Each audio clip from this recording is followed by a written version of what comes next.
Welcome to the show, and welcome to Glow So Bright. In today's episode of You Bought an AR-15.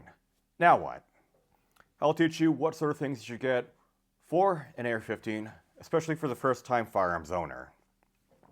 Sure, it comes in all sorts of different shapes and forms, often in different calibers, but I'll go focus on ones that are chambered in 5.56, and it may come as a full-length rail over here where you have your upper receiver with a railed section on top and a continuous railed section on the fore end over here. Or your rifle could be one of the older types that have a fixed front sight, a drop-in handguard over here, as well as an upper receiver. But they all come in different forms, and one thing to ensure is to make sure that your particular firearm is in a lawful configuration first. What does that mean? Well, typically many firearms owners will have something, as I've seen in the Palmetto State Armory review section, make sure that it's in a lawful configuration. So for a rifle over here, make sure that the barrel length is 16 inches or greater. Either a barrel that is 16 inches with a removable muzzle device on it, or have a barrel length less than that of 16 inches, but have a permanently pinned and welded muzzle device, such as that over here, in which we have a 14.7 inch barrel, but with a permanently pinned and welded A2 muzzle device on it, which under the eyes of the law makes this a 16 inch barrel and in compliance with the National Firearms Act and an ATF compliance. From there you can have a foregrip on it if you choose to, and you can also have a stock. Or have a pistol. This is considered a pistol under United States federal law. Here we have a barrel length less than that of 16 inches, yet we also have a pistol brace. This is not a stock, this is an arm brace. Yeah, the laws are confusing, but make sure you don't break the law. Also, be mindful of your local and state laws. Make sure you don't violate any sort of assault weapons bans and be in compliance with it. I will not get into specific state assault weapons bans. They are very confusing and a huge can of worms to get into. If you want to have me rant about the Maryland assault weapons ban law, for example, look at the video over here or in the video description below. Another thing is make sure the AR-15 is in, or appears to be in good working order. I have another video on that. I'll link that in the video description down below on how to inspect an AR-15 before buying it, but I assume that you already bought one. Helmet as well. Try not to dunk it. Oh. Right. Okay, at least it's free. Mm-hmm. Hang on. Oh my God, what's going on here? Oh my God, can't fucking. We need like something to pry this out with. Do you have a crowbar? So, what else do you have that is needed for an AR-15? Well, you need to go and have the personal protective equipment to go and fire it safely, which includes eye protection over here, and for height and hearing protection. For eye protection, I recommend you just have something with clear lenses that is rated for Z87-1 impact resistance, and sure, you may shoot at paper targets, but firearms do malfunction, and that could lead to shrapnel going back or kickback from targets, especially if shooting at steel targets. Another thing is that gases and lead could go from the firearm, like through the ejection port or the rear cavity where the charging handle goes into, and could get into your eyes, which is not good. For hearing protection, I highly recommend you get yourself some electronics muffs over here. They are not expensive. You can find a pair like this ordinarily for about $30, and these are Walker razors, which are great. They're not the best, but they're adequate. I would not recommend passive muffs, and while they can provide hearing protection, you'll not be able to hear any sort of spoken commands or anything like that, which is a problem, say, if you're at an indoor competition, if the range safety officer is yelling at you at an indoor range, or if you're receiving instruction at a carbine course. these electronic muffs will muffle the very loud noises while amplifying very soft noises, such as speech. I'll also recommend having these sorts of muffs be worn in conjunction with earplugs. Foam earplugs will protect your ears, but they won't muffle all noises, just like passive muffs. I will recommend high-fidelity earplugs. These earplugs, just like the electronic muffs, will be able to allow soft noises to be heard, such as speech, for example. However, what I would really recommend is get yourself Surefire 3-flange earplugs. They can be found inexpensively for around $16 or so through Amazon, and in conjunction with electronic muffs, will protect your ears. This is especially true if you're in an area where there are multiple firearms, especially at an indoor range. Especially if you have other shooters out there with very loud and obnoxious muzzle brakes. So why would I recommend these sorts of electronic muffs over here? Well, I had a friend who had passive muffs, which are cheaper, and he was, in fact, shooting an AR-15, and I was giving him instructions and pointers on how to shoot. So quite often whenever I give some form of instruction, he would then yell, "What?" And then he would often remove the earmuffs so that I would be able to give the particular set of instructions. When I was trying to give commands on shooting a rifle and looking through a spotting scope, unbeknownst to me, he removed his earmuffs because they muffled too much noise, and then he shot the rifle and it was very loud and painful for him. So with these things being $30, and you can find particular colors that, sure, they're kind of cringe, but for like $18 on a sale, a little bit of paint or stickers on top of it will fix it. And to just go and spend all sorts of money on a rifle and not even have electronics muffs or basic personal protective equipment, it doesn't make sense at all. Speaking of personal protective equipment, one thing I would also recommend to learn how to shoot in the prone or kneeling positions to have knee pads and elbow pads. You can find them inexpensively as surplus. And this is a lot better than having rocks and other things dig into your limbs and joints. That's a problem. So having a set of elbow pads, basic eye protection, and hearing protection, which includes high-fidelity earplugs and electronic muffs, I highly recommend it. It's a must-have to shoot an AR-15. So besides that, you would also need to have the right supplies to clean and maintain these rifles.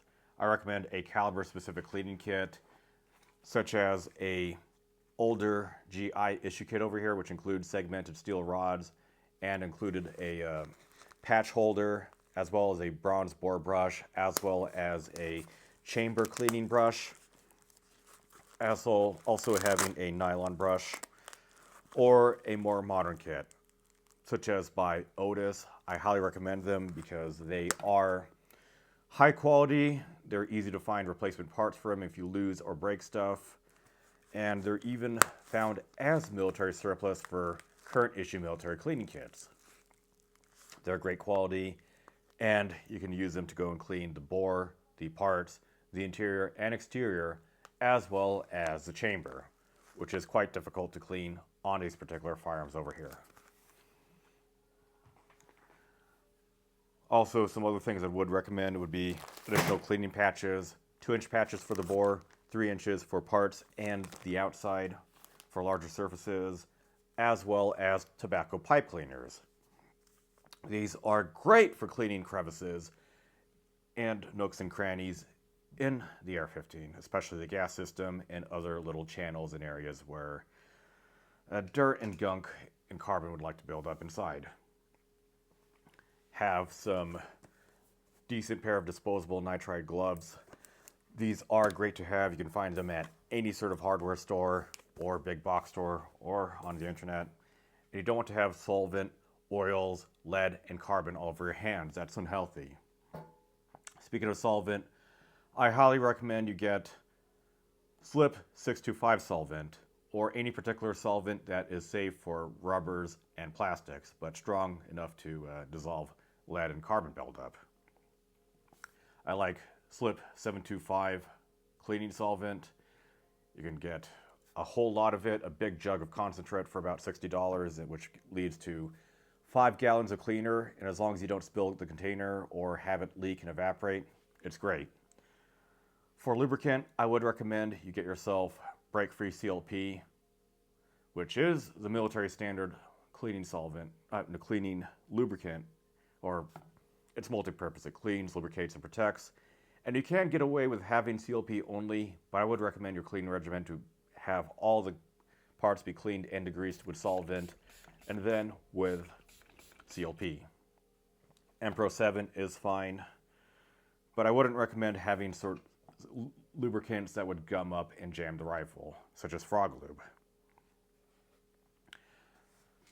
But you can find this sort of stuff in bulk, and it would last you a very long time.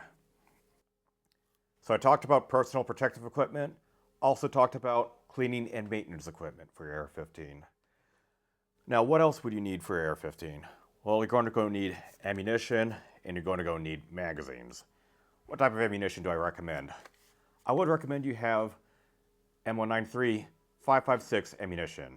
It is a full metal jacket, 55 grain bullet with a brass casing, as well as a copper jacket. This makes it suitable for any sorts of ranges, training facilities, or competitions which allow for rifle fire. Unlike M855, also known as SS109 or green tip ammunition, M193 does not have any magnetic components on it, and it won't cause any sort of damage to steel targets if engaged at safe engagement distances. It won't cause damages to bullet traps and backstops rated for rifles. And it is reliable. It is accurate enough, and I was able to actually take similar cartridges to this up to 510 yards with a 16-inch carbine during competitions. And it is inexpensive. It is quite consistent, and I find it to be quite good and usable for any 5.56 chambered firearms. The best way to buy this ammunition would be in bulk, and if you buy a case of 1,000 rounds of ammunition through major ammunition wholesalers and retailers, it is quite inexpensive, or at least inexpensive for what 5.56 is.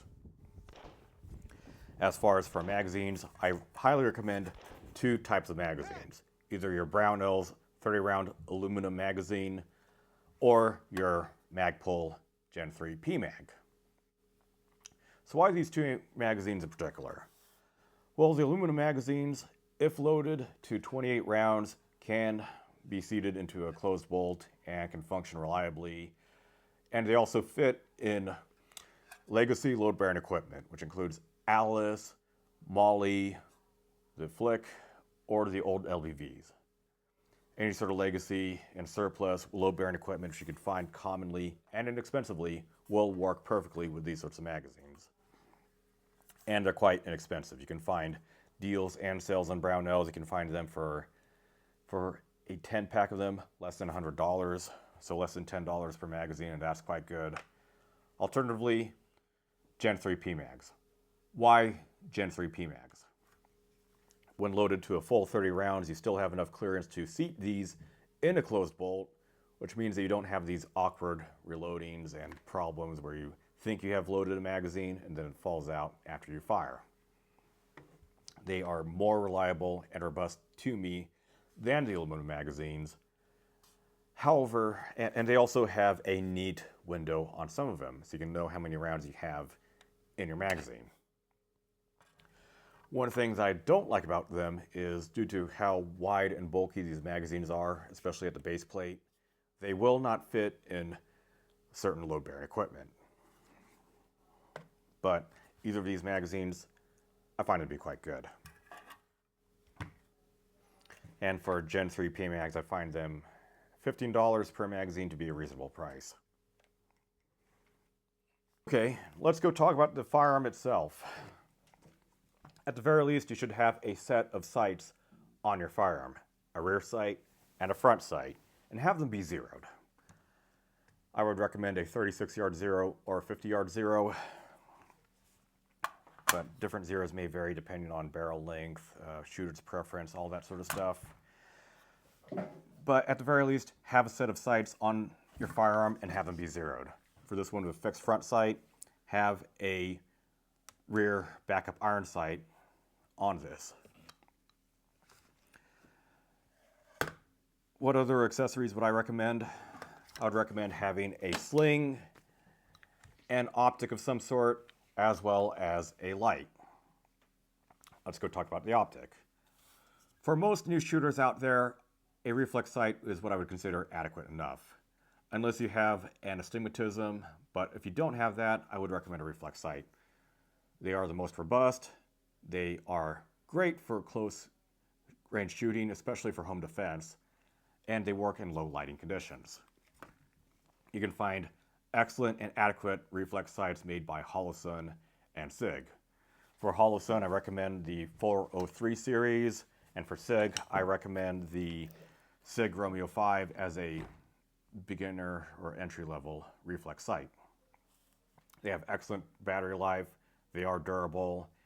If you break the mount, there are several aftermarket mounts out there that can be used to replace it, and they perform quite nicely. Otherwise, if you do suffer from astigmatism, I highly recommend you have a magnified optic, such as a low-powered variable optic with a good mount or a prism sight. However, I find that these prism sights and magnified optics to be more expensive and to have limited utility for close-range shooting or for the inexperienced rifle shooter. But regardless of what sort of sighting system you have, make sure that everything is secured properly to your firearm. Have a torque driver over here to make sure that everything is properly set and attached properly, not too loose that it rattles and falls apart, not too tight that you'll break something. Have medium strength thread locker on it, as well as have a paint marker to properly witness and mark to make sure that bolts and fasteners and other areas have it shifted. And have that be zeroed. Another thing to add to that is if you have a magnified optic that is mounted on as a tube into some scope rings, make sure you have a scope level and bubble. Otherwise, you would have a canted optic and you'll not be able to hit targets properly at further ranges, which defeats the point of having one of these things in the first place. Also, when mounting a optic to an AR-15, make sure that you don't have the optic be mounted on the handguard or be bridged between the handguard and the upper receiver. For a reflex sight, I would not recommend mounting it towards the rear of the receiver as well. But for prism sights, you got to figure out, and other magnified optics, you got to figure out what works for you. As far as for other attachments, I highly recommend it, especially for a self-defense firearm, to have a durable rifle light. Many handgun lights, they are smaller, they have these constraints where it must fit on a holstered handgun, but they perform more poorly as a result of that. I recommend you get a light from either Streamlight or Surefire. Streamlights are less expensive, but they're also less durable and more bulky to me. I find the tape switches on it, this remote tape switch, they do break and wear out more quickly. And I would recommend you have a rear end that has both a button as well as a tape switch. Just having a button by itself is also fine. And these, you can either mount the light to either the M-LOK slots on a firearm, which is what most modern free-floated handguards would have, or a 1913 Picatinny quad rail, which this firearm does have. Alternatively, you can also get a 1-inch flashlight by Streamlight or Surefire and have that be mounted to there using a 1-inch scope ring, and then mount it directly to a railed section or a 1913 to M-LOK adapter. But either way, having a great weapon-mounted light would be a good way to identify what it is you're shooting at. I would also recommend having a flashlight cap on there, either a scope cap, or if you're able to have a 3D printer, have an inexpensive 3D printed scope cap. This one is by Thrifty Operator that I 3D printed myself. But don't spend $60 on a flashlight cap. That's absurd. Also for a sling, I recommend a tactical 2-point sling that quickly adjusts to have it be slack and be tight. I wouldn't recommend 1 points. It's very easy for a long firearm like this one to go and hit yourself in the balls or the shins or the knees with it, and it just sucks to have, and it's very unmanageable and also provides a higher risk of flagging. But a 2-point sling by Blue Force Gear, the Vickers sling, is what I recommend.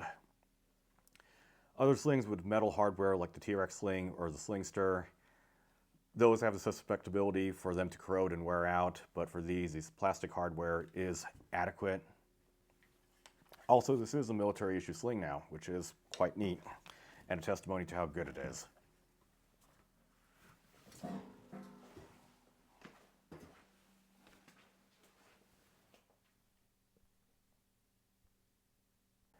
Anything else done to the firearm? I wouldn't bother unless something is obviously broken or defective. The only exception would be to replace a carbine buffer with that of one that is weighted as an H1 or H2 buffer. What does that mean? Well, the internal buffer of an AR-15 has 3 weights on it, and an H1 would have one tungsten buffer weight with 2 steel weights, or an H2 would have 2 tungsten weights with 1 steel weight. Many inexpensive AR-15 manufacturers out there, as a cost-cutting measure, would have 3 steel weights, which would have overgassing issues and reliability issues and parts wearing out much more quickly. I would recommend replacing it with an H1 or an H2 if you have a 16-inch barrel or shorter. Other than that, there are so many accessories out there, ambidextrous controls, other bits here and there. Don't bother. Just learn how to be proficient with a rifle and find out what works for you. Don't jump into specialized stuff. Don't jump into aftermarket butt stocks or anything like that. Just find out what works for you. Go take a firearms proficiency and handling course, take a carbine course, and just figure out how to use the rifle safely and accurately. Don't jump into the hype. Don't jump into consumerism. Don't listen to videos that somehow become popular by people who are often receiving free product or shilling and having a sponsorship. Just don't do that. Just have the very basics. Have a firearm with a sling, and ideally have an optic and a flashlight on it. Have electronic muffs. Have eye protection. Have the things necessary to maintain the firearm. And have the proper bits here and there to attach your accessories without having them fall off or be improperly used. And have a basic set of load-bearing equipment. Nothing too fancy. You don't need a $60 magazine pouch for a belt you don't have. Just go out there and train. There are several competent instructors out there. There are several sources of decent information out there if you go look for it. Just don't get into the hype. Don't buy a $350 reflex sight mount. You don't need that. Just find out what works for you, replace stuff that is broken, and get training. That's all I ask. Now, if you do enjoy this video, go ahead and give it a thumbs up, a like. If you don't, give it a thumbs down and a dislike. Read the video description down below for other useful videos. Go ahead and comment and engage. And subscribe and share this channel and these videos. It really means a lot. If you do happen to also want to help with the channel monetarily, there's a subscribe star link and a Ko-fi in the video description down below. If not, I totally understand. And also, for some of the things I'm talking about, you can go find an Amazon affiliate link. It helps me a little bit, but it doesn't cost you any more than buying the same stuff normally through Amazon. this video on, so you got an AR-15. Now what? It's brought to you by Glow So Bright. Thank you very much for watching.